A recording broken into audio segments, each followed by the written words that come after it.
Chez n'importe quel autre manufacturier, avoir un V8 de 6,4 litres, 485 chevaux et 475 livres-pieds de couple, ce serait suffisant pour être le mâle alpha dans la chaîne alimentaire.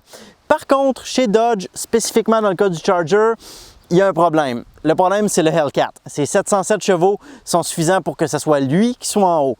Ça laisse le SRT 392 un petit peu dans une zone grise. C'est le second violon, c'est pas le plus puissant. Par contre, c'est loin d'être une voiture ordinaire.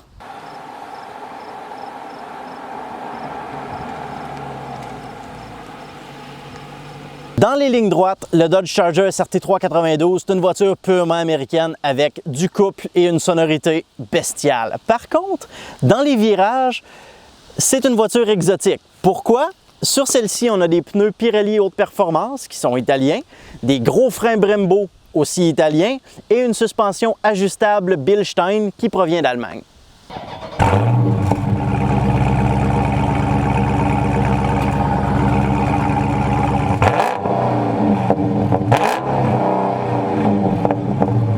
Visuellement, le SRT 392 ne diffère pas fondamentalement du L4.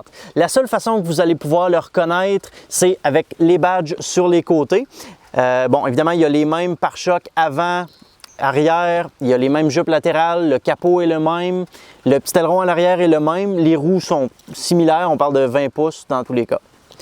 C'est sous le capot qu'il y a une grosse différence. Au lieu d'avoir un 6,2 litres suralimenté, on a juste un V8 de 6,4 litres, donc cylindrée plus grosse, par contre, développe un petit peu moins de puissance. Il faut composer avec seulement 485 chevaux.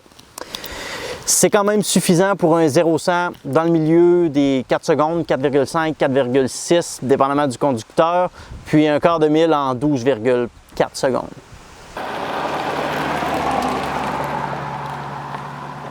À l'intérieur, les produits Dodge ont progressé à pas de géant depuis la dernière décennie. Là où on avait auparavant des plastiques mornes et de basse qualité, on a maintenant droit à un habitacle qui est de bonne facture, des beaux caoutchoucs, des beaux plastiques très bien rembourrés, des lignes dynamiques, une super belle planche de bord aussi. Ça peut sembler drôle à dire, mais le Charger SRT 392, c'est presque l'option sensée de la gamme. Oui, il n'y a pas la puissance du L4, par contre, il y a beaucoup plus de chevaux que ce qui est possible d'utiliser sur la route. Il est confortable au possible. La sonorité du MI, ça va vous accrocher un sourire au visage chaque fois que vous allez appuyer sur l'accélérateur. Et à un prix de base de 55 995, c'est une aubaine par rapport au L4. Par contre, la seule chose, faites attention à qui vous vous mesurez sur un coin de rue. Si vous arrivez à côté d'un L4, je vous conseille de filer doux.